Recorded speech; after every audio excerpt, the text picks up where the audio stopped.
जी मैं अब अपने मुअज़्ज़ज़ मेहमानान गिरामी को दावत खिताब दे रहा हूँ।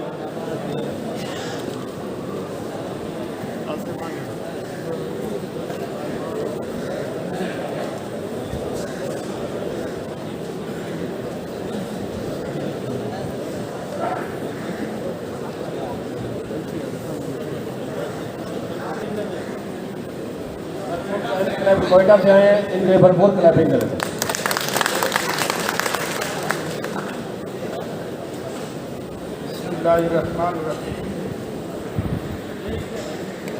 Of registered private school Punjab और स्टेज पे पूरे पाकिस्तान के प्राइवेट स्कूलों के कायदीन, मेहमान ख़ास और तमाम स्कूल के प्रिंसिपल्स, अस्सलाम वालेकुम। आप अच्छी तरह जानते हैं हम अल्हम्दुलिल्लाह तमाम सियासी पार्टी से हम लोगों का किसी न किसी प्रिंसिपल का ताल्लुक़ रहता है और है, लेकिन इस पिछले 5 साल की जो टेन्योर को हम देखें और मौजूदा 2.5 साल के जो टेन्योर को देखें, ये पंजाब के हवाले से हो या KPK के हवाले से हो, बलूचिस्तान के हवाले से हो, सिंध के हवाले से हो और मरकज़ इस्लामाबाद के हवाले से हो, ये तो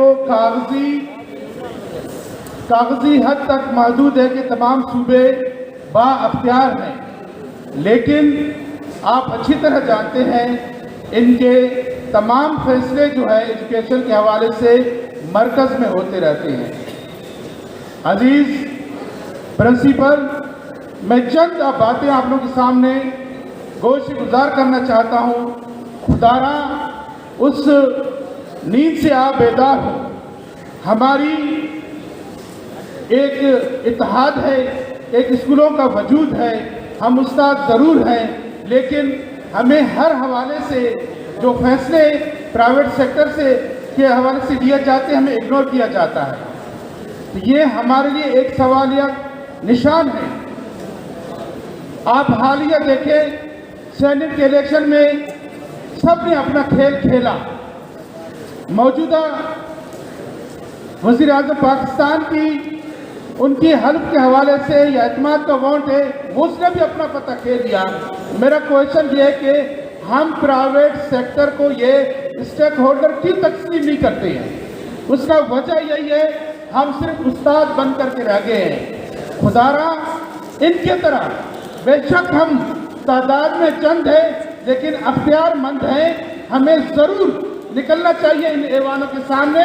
जिस तरह ताजिर जो है हजरात चंद अफराद लेकर के उनको ब्लैकमेल करते हैं, और दीगर हवाले से आप देखें, शादी हाल आपके सामने है, कारोबारी तबकात आपके सामने है, ट्रांसपोर्ट तबकात आपके सामने है। उन्होंने अपना इत्तेहाद का मुजाहरा करके धरना दिया और उन अपने मकासद में कामयाब हो गए।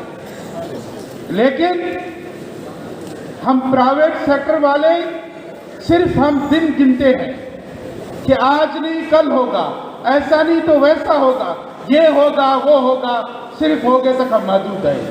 खुदारा आप जिस तरह आज यहाँ मौजूद हैं, अगर इतने ही साथी हम इस्लामाबाद में मौजूद हो, खुदा का मैं कसम का कहता हूँ ये हमें जायज़ हमारे मुतालबात उस वक्त ये लोग देंगे, क्योंकि ये वही जुबान समझते हैं धरने वाला। गवर्नमेंट टीचर्स की या मुलाजमीन का आपने खुद देख लिया, चंद 100 अफराद मौजूद थे, लेकिन अपने मुतालबात मंजूर करवा के उठे हैं। तो ये एक इन्होंने अपनी बात मनवाने का एक तरीक़ेकार उन्होंने रखा हुआ है। हमें भी ये तरीका जो है अपनाना चाहिए। अस्सलामु अलैकुम। हाज़िरीन महफ़िल, तमाम दोस्तों का पूरे पाकिस्तान भर से यहाँ तशरीफ़ आवरी पर दिल के था गहराइयों से आपका शुक्रिया भी अदा करते हैं, आपको मुबारकबाद भी देते हैं, आपको वेलकम भी करते हैं। टाइम की कमी की वजह से क्योंकि खिची बरदर हमारे खिची साहबा ने खसूसी ने तशरीफ़ लेके जानी है, कुछ उनके यहाँ अपॉइंटमेंट्स हैं। तो मैं जहमत देता हूँ अकील रज़ाक साहब को KPK से, क्योंकि हम चाहते हैं कि अपने मेहमानों को ज़्यादा से ज़्यादा टाइम दें। अकील रज़ाक साहब KPK से तशरीफ़ लाए हैं, खैबर पख्तूनख्वा से, और बहुत बड़ी ऑर्गेनाइजेशन चला रहे हैं। अकील रज़ाक साहब। शैतानिर्रजीम, बिस्मिल्लाहिर्रहमानिर्रहीम। चीफ गेस्ट औरंगजेब साहब, सूबाई वज़ीर ट्रांसपोर्ट फरीद खान बंगश साहब, स्टेज पे बैठे हुए पाकिस्तान भर से आए हुए कायदीन और मेरे इल्म दोस्त भाइयों, अस्सलाम वालेकुम। आज यहाँ आकर बड़ी खुशी हुई कि मुल्तान में एक क़यादत है फरीद बंगश की शक्ल में कि आप सब उस पर एतमाद का इजहार करते हैं और आप सब आज इकट्ठे हुए हैं। तो ये मेरी तरफ से और खैबर पख्तूनख्वा की तरफ से आप सबको मैं सलाम पेश करता हूँ। मैं आपसे एक बात शेयर करना चाहता हूँ। एक प्रेस कॉन्फ्रेंस कर रहे थे हम, तो एक सहाफ़ी ने कहा कि आप लोग माफिया हैं और माफिया आपस में मिलकर ये एक तंजीम बनाई कि माफिया अपने आप को प्रोटेक्शन दे। तो मैंने कहा हम माफिया हैं, हम माफिया हैं। मेरे इस मुल्क में 2,25,00,000 बच्चे जिसकी उम्र 5 साल से 9 साल है वो स्कूलों से बाहर है। ये माफिया चाहते हैं कि ये बच्चे स्कूलों में आए। हम माफिया हैं। हम चाहते हैं कि 100% तालीम याफ्ता पाकिस्तान बने। इन 2,25,00,000 बच्चों को स्कूलों में लाने के लिए हमारे पास 2 रास्ते हैं। एक रास्ता गवर्नमेंट सेक्टर है, दूसरा रास्ता प्राइवेट सेक्टर है। गवर्नमेंट सेक्टर कोलैप्स कर गया, एक रास्ता बाकी बचा प्राइवेट सेक्टर। प्राइवेट सेक्टर के हाथ बचे हुए हैं। ये माफिया चाहता है, ये तंजीम चाहती है कि उनके हाथ खोले ताकि इस सेक्टर में लोग इन्वेस्टमेंट करें। और वो 2,25,00,000 बच्चे जो स्कूलों से बाहर हैं, हम स्कूलों को अंदर लेके आना चाहते हैं। हम माफिया हैं। हमारे मसाइल हैं दुनिया के किसी कानून में भी, किसी मुल्क में भी। जो तालीम है ये कमर्शियल नहीं है, वेलफेयर के जुमरे में आती है। यहाँ आप अगर बिजली आपको नहीं मिलती, आप अपने स्कूल में जनरेटर लगाते हैं तो जनरेटर टैक्स हमसे वसूल किया जाता है।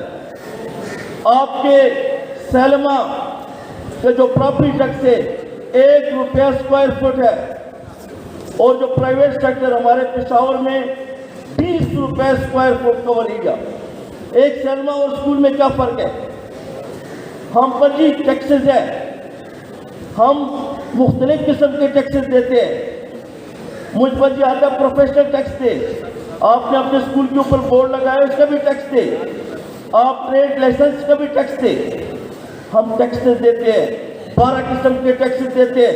लेकिन जब रिजल्ट आता है, मैट्रिक का रिजल्ट देखे, इंटर का रिजल्ट देखे, टॉप 20 में सिर्फ प्राइवेट सेक्टर का बच्चा आता है। क्वालिटी एजुकेशन देते हैं, हमें रिकग्नाइज किया जाए, हमारे बंधे हुए हाथ खोले। पहले बिजली मुशर्रफ के दौर में डोमेस्टिक थी, अब फिर कमर्शियल कर दी गई। हम अपने स्कूल में पानी नहीं मिलता, बोर करते हैं, 1,80,000 रुपये हमसे लिया जाता है। कहते हैं जी कमर्शियल में आप आते हैं। और दूसरी तरफ रोना रोते हैं। मेरे दहशतगर्दी की शिकार सूबे में 26 लाख बच्चे उनका स्कूल है, वहाँ APS का वाक़या होता है। बच्चों की लाशें हमने उठाई हैं, लेकिन हिम्मत नहीं हारी। हम अपने मिशन को आगे लेके जा रहे हैं और मिशन एक है, 100% तालीम याफ्ता पाकिस्तान। और इंशाअल्लाह ताला आप सब भाइयों की मदद से ये 100% तालीम याफ्ता पाकिस्तान हम बना कर दिखाएंगे। हम हिम्मत नहीं हारेंगे, यूनिटी रखें, इत्तेहाद रखें। इंशाअल्लाह ताला पूरा खैबर पख्तूनख्वा आप लोगों के संग खड़ा होगा। आपकी एक आवाज़ से हम आपके साथ होंगे। किसी एक स्कूल के साथ जाती हो, किसी एक स्कूल के साथ कुछ जुल्म करे, पूरा पाकिस्तान उसके साथ खड़ा होगा। और इंशाअल्लाह ताला हम यूनिटी का मुजाहरा करेंगे और आप सबको बता देंगे कि प्राइवेट सेक्टर वाले मुतहद हैं। इंशाअल्लाह ताला हम पीछे नहीं रहेंगे। मोहब्बत का पैगाम लेकर आए हैं, यूनिटी का पैगाम लेकर आए हैं। आप साथियों के साथ यकजहती मनाने के लिए यहाँ पर आए हैं। आपकी मोहब्बत हम उम्र भर याद रखेंगे। इंशाअल्लाह ताला आपके साथ रहेंगे। जाते जाते इतना ही कहेंगे कि मंजिलें भी उसकी थी, रास्ता भी उसका था। मंजिलें भी उसकी थी, रास्ता भी उसका था। एक मैं अकेला था, काफिला भी उसका था, साथ साथ चलने की सोच भी उसकी थी, फिर रास्ता बदलने का फैसला भी उसका था। आज क्यों अकेला हूं? दिल सवाल करता है। लोग तो उसके थे, क्या खुदा भी उसका था? वस्सलाम।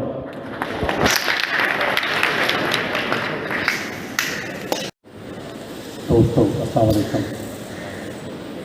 आज की इस महफिल में मैं 2-3 चीज़ों पर बात करूंगा। इक़्तिदार से मुतल्लिक़ लोग भी तशरीफ़ फरमा है। मैं चाहूँगा कि वो इस बात को सुन लें और वो लोग जो एजुकेशन सेक्टर से मुतल्लिक़ हैं वो भी इस बात का अपना फीडबैक भी दें और समझने की कोशिश करें।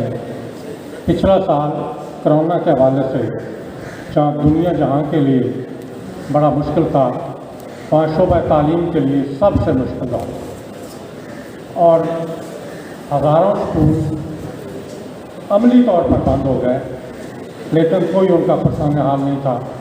किसी ने उस तरफ तवज्जो नहीं दी, किसी ने उनको माफिया कहा, किसी ने चोर कहा, किसी ने डाकू कहा, किसी ने उनके आंसू नहीं पूछे।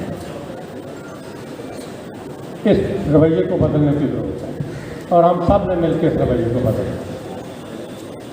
दूसरा, सिंगल करिकुलम की बात करके तो कहा यह गया कि जी सिंगल करिकुलम और इम्प्रेशन दिया गया कि सिंगल बुक की बात है। सिंगल बुक में और सिंगल करिकुलम में ज़मीन आसमान का फ़र्क है।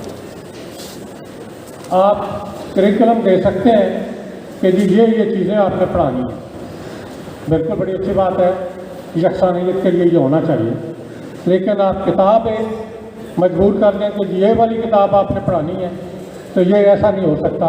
और ना ही प्राइवेट सेक्टर और गवर्नमेंट सेक्टर को आप इकट्ठा कर सकते हैं। यहाँ मसला ये है असल में, जो लोगों को समझ नहीं आ रहा, वो कहते हैं कि जी प्राइवेट सेक्टर ये कर गया, ये कर गया। ये कोई नहीं कहता कि गवर्नमेंट सेक्टर को भी खींच के उस लेवल पर ले आए ऊपर। कहते हैं नहीं, प्राइवेट सेक्टर को नीचे लाएं। प्राइवेट सेक्टर को खुदा के लिए नीचे लाने का ना सोचें, गवर्नमेंट सेक्टर को जो उसमें कमियां कोताहियां उनको दूर करके ऊपर लाने की कोशिश करें। जो असल मसला उसकी तरफ है, उस तरफ हमारी तवज्जो नहीं है। हम कहते हैं कि जी वो फलां स्कूल इतनी फ़ीस ले रहा है, वो फलां स्कूल इतनी फ़ीस ले रहा है। बिल्कुल ले रहा है स्कूल, लेकिन वो कंट्रीब्यूट भी कर रहे हैं। आप ये देखें कि वो गवर्नमेंट स्कूल क्यों सर्व नहीं कर रहे हैं, जिसकी वजह से प्राइवेट सेक्टर फल फूल रहा है। अगर गवर्नमेंट सेक्टर सही से काम करना शुरू कर दे तो किसी का दिमाग ख़राब है कि फ्री वाला स्कूल छोड़ के तो वहाँ जाएगा, बिल्कुल नहीं ऐसा। इंफ्रास्ट्रक्चर जो है वो बेहतर प्रोवाइड करते हैं, सर्विसेज बेहतर प्रोवाइड करते हैं, तो फिर वो बेहतर फीस लेने के भी हकदार हैं, उनको मिलती है और लोग मुँह मांगी फीस भी देते हैं, लेकिन सर्विसेज के अगेंस्ट। हमारे यहाँ ये बदकिस्मती हुई कि हमने बिल्कुल 2 अलग-अलग ग्रुप बना दिए। अगर आप गवर्नमेंट सेक्टर को ठीक करना चाहते हैं और उस प्राइवेट सेक्टर के लेवल पर लाना चाहते हैं, तो उसके लिए मैंने आज से 6-7 साल पहले भी वही तजवीज़ दी थी, मैं आज भी वही तजवीज़ दे रहा हूँ, इस पर अमल कर लें। अगर ऐसा ना हो, उसकी इस्लाह ना हो, तो मैं जिम्मेदारी लेता हूँ। सिर्फ ये करें कि गवर्नमेंट फंक्शनरीज और इक़्तिदार वाले लोग अपने बच्चे गवर्नमेंट स्कूलों में भेजें। देखता हूँ मैं कैसे ठीक नहीं होते। जब शाम को बच्चा आके बताएगा सेक्रेटरी साहब का कि जी वो आज तो टीचर हमारा जो है वो इलेक्शन कैंपेन कर गया हुआ था, फिर देखते हैं कैसे ठीक नहीं होता। जब उसको पूछने वाला ही कोई नहीं है, जिन लोगों ने उसको पूछना उनका अपना उस अदारे में स्टेक ही कोई नहीं, तो वो क्यों ऐसा ठीक करने की कोशिश करें? वो नहीं कर सकते, क्या तो हुए भी नहीं कर सकते, क्योंकि उन्हें ग्राउंड रियलिटीज़ का पता ही नहीं होता। वहाँ पर ठंडे कमरों में बैठ के तमाम फैसले कर लिए जाते हैं। इस पर मेरे यहाँ जो दोस्त तशरीफ़ फरमा है इक़्तिदार से मुतल्लिक़, उनसे दरख्वास्त है कि वो इस बात पर काम करें, ये तजवीज़ दें कि अगर गवर्नमेंट सेक्टर को उठा के हम प्राइवेट सेक्टर के लेवल पर ले आते हैं तो प्राइवेट सेक्टर के साथ जो शिकायत है वो खुद ब खुद दूर हो जाएगी। लेकिन अगर आप उसको नहीं ला सकते तो जो बेहतर काम कर रहा है उसको तो खुदा के लिए काम करने दें, उसके लिए तो फैसिलिटीज दें। आप कभी जो है वो 1 साल के रजिस्ट्रेशन करके उनके लिए तलवार लटका देते हैं, कभी कमर्शलाइजेशन फीस की बात कर देते हैं, कभी कोई और महकमा जो है वो टैक्स के लिए चल पड़ता है, कभी कहते हैं कि जी आपने नक्शा कमर्शियल नहीं बनवाया।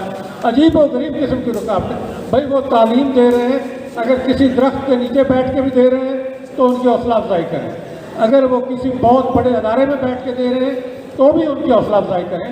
असल मसले की तरफ आए कि हमने तालीम देनी है, इस तालीम में रुकावटें मत डालें, खुदा के लिए इसकी तरफ है। अब तीसरी बात जो मैंने आज करनी है वो है पंजाब एजुकेशन फाउंडेशन से मुतल्लिक़ बड़ी तादाद में लोग यहाँ तशरीफ़ फरमा हैं और उससे लोग पिछले 1-1.5 साल में बुरी तरह से मुतासर हुए। ज्यादती ये हुई कि एक टर्म गलत इस्तेमाल हो गई कि जी अनवेरीफाइड बच्चे, जो स्कूल में एक दिन बच्चा ना जाए क्या वो अनवेरीफाइड हो जाता है? ऐसा नहीं है।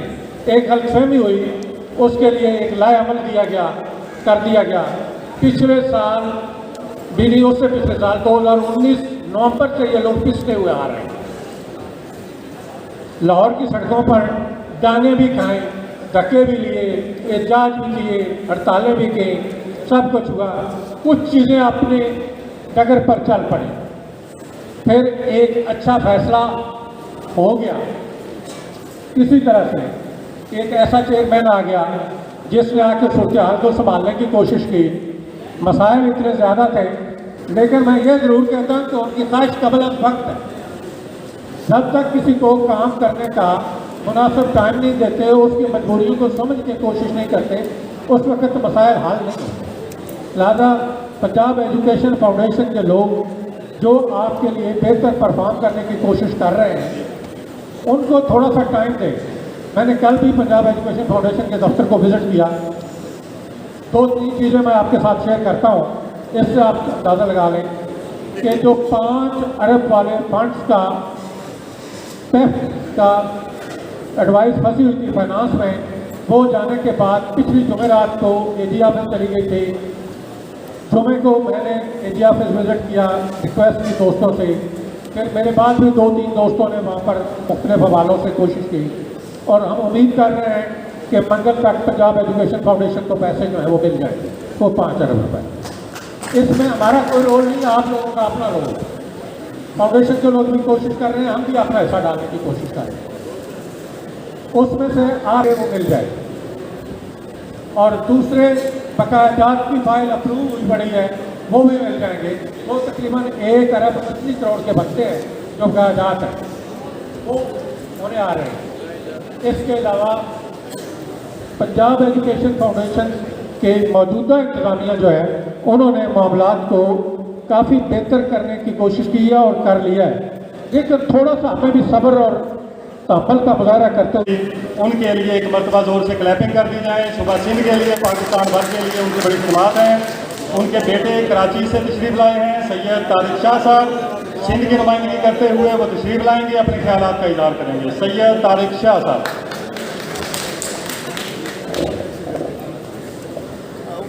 मेरे सामने जितने भी स्कूल ओनर्स हैं और जितने मेहमान गिरामी हैं, आप सबको अस्सलाम वालेकुम। बस वक्त तो बहुत हो चला है और बहुत सारे लोगों को आपसे गुफ्तगू करनी है, तो मैं ज़्यादा वक्त नहीं लूँगा।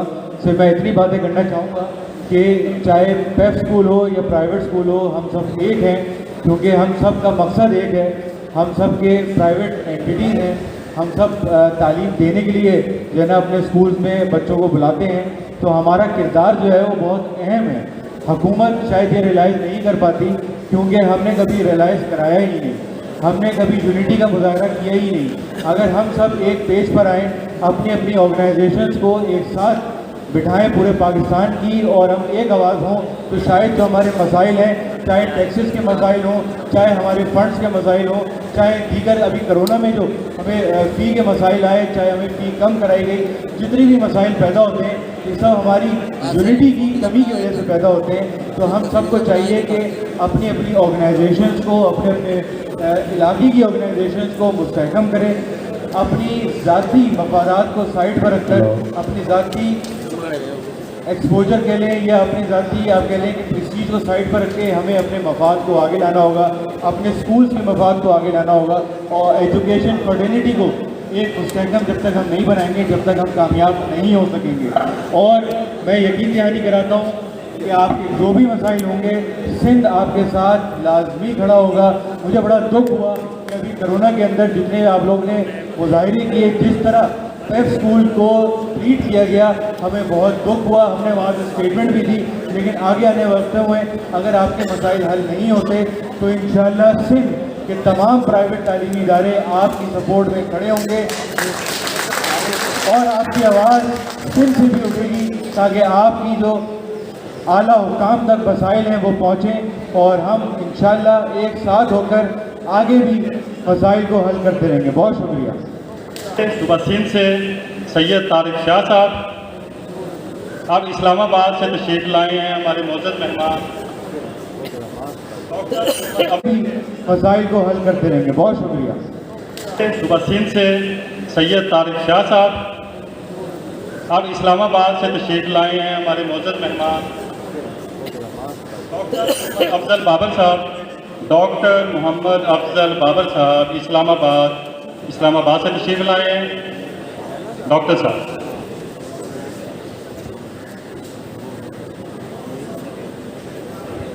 बिस्मिल्लाहिर्रहमानिर्रहीम। इंतहाई वाजिबुल इकराम आज के मेज़बान ख़ुसूसी जनाब फरीद बंगश साहब, अकरम शेख साहब, अरशद चौधरी साहब और उनकी टीम, सबसे पहले तो इतना खूबसूरत और कामयाब प्रोग्राम मुनक्कद करने पे मैं अपने इन तमाम कायदीन को सलाम अकीदत पेश करना चाहता हूँ और दूसरा गुजारिश करना चाहता हूँ कि जहाँ इतना बड़ा प्रोग्राम आपने अरेंज किया उसके मकासद हासिल शायद नहीं हो सकेंगे। ज़्यादा बेहतर है कि मेहमान ख़ुसूसी को इंतज़ामिया बारी बारी हर लाइन पे ले जाए और वहाँ तस्वीर बनवा ले।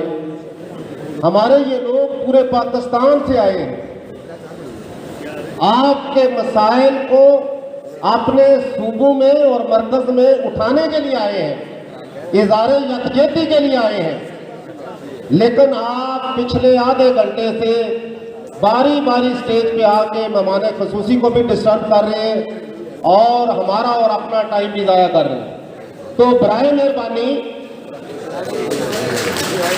मेहमान ख़ुसूसी को उठाएं और बारी बारी तस्वीर हर लाइन में बनवा लें।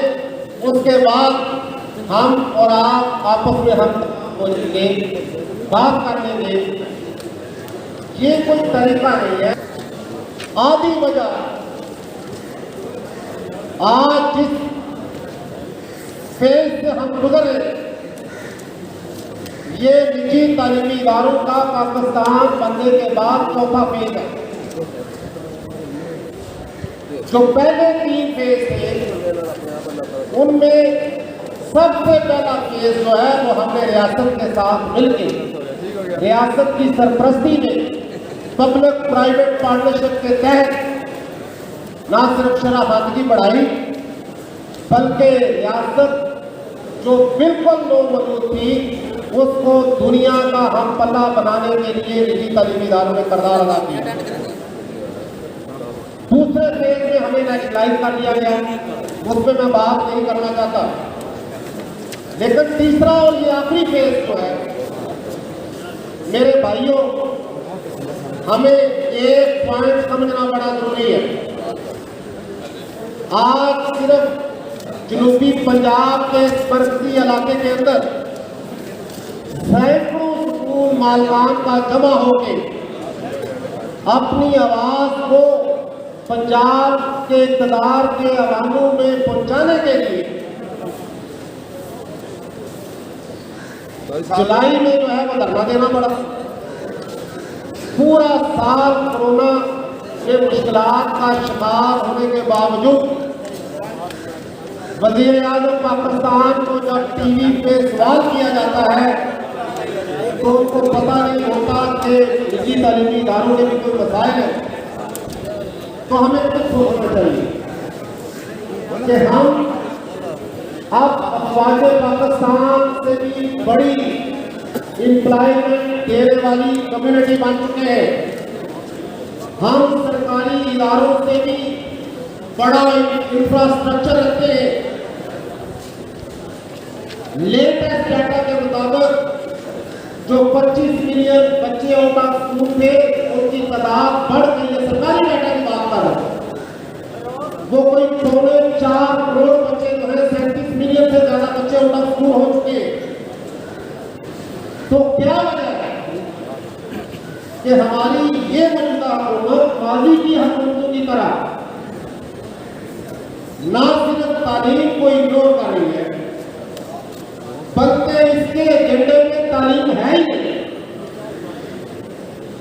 ये फर्स्ट टाइम पाकिस्तान की हिस्ट्री में वो सेक्टर जो दिन रात एक करके 450 रुपए एक बच्चे के महाना रियासत से लेने के लिए उसको माल रोड में धरना देना पड़ता है, जबकि गैर रस्मी शरह आमदनी बढ़ाने वाले जो मराकज है जिसको लिटरेसी सेंटर कहा जाता है, जमीन निगम साहब इसकी जो है वो दुरुस्तगी करेंगे अगर मैं गलत बयान कर रहा हूं, तो 2000 रुपया महाना एक बच्चे पे खर्च आ रहा है गैर रस्मी तरीके से उसको लिखना पड़ना सिखाने में।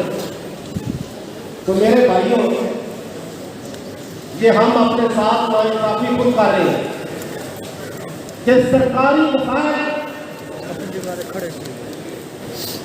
महाना 2000 रुपए खर्च करके भी